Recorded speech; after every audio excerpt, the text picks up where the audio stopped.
This is Inside Indiana Business Radio for the afternoon of Friday, June 23rd, 2023. I'm Alex Brown. The city of Bloomington this week posted a notice of offering seeking proposals for a 5.2-acre plot of land in a subsection of its certified technology park known as the Trades District. Potential uses for the property could include a mix of office and retail space, as well as residential units that meet a workforce housing demand, including owner-occupied units. The notice said such uses are viewed as an important ingredient for creating a robust hub for technology employers and employees. Proposals are due by July 17th. Louisiana-based 4 Points RV Resorts said this week it has acquired Yogi Bear's Jellystone Park Camp Resort near Lake Monroe in Bloomington. Financial terms of the deal are not being disclosed, but 4 Points told IIB it has plans for future expansion at the campground. The expansion would include 85 new RV sites and cabins, an enlarged splash pad, a new boat rental program, expanded food and beverage options, and potentially a zip line and new lookout points over the nearby waterfalls. Forbes has released its annual list of America's best banks in each state. The list is based on several criteria, including customer service, branch services, and the quality of financial advice offered. First Source Bank in South Bend tops the Indiana list, followed by First Farmers Bank and Trust in Converse and Sentier Bank in Merrillville. From the number one source for Indiana business news, this is Inside Indiana Business Radio. For 25 years, we've had the honor of telling the story of Indiana business. More than 1,300 shows, 8,000 interviews. We've traveled from Valparaiso to Versailles, Fort Wayne to Fort Branch, and everywhere in between. And we are just getting started. Our team is passionate about Indiana business because your story is worth telling. Join us every week as we travel the state to bring you Indiana's story. Inside Indiana Business, 25 years and counting.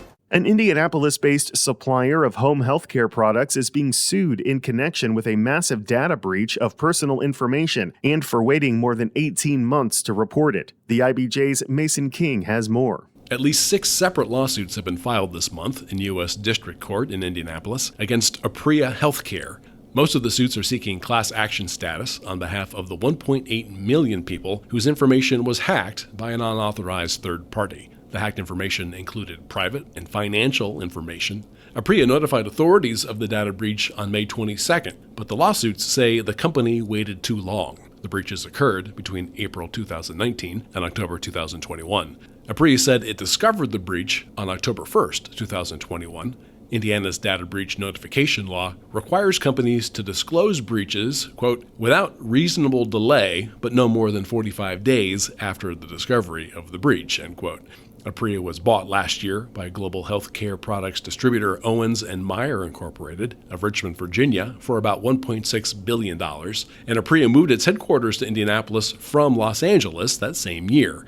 Several of the lawsuits say that Apria delayed disclosure to artificially bolster its valuation in its acquisition, which closed March 29, 2022.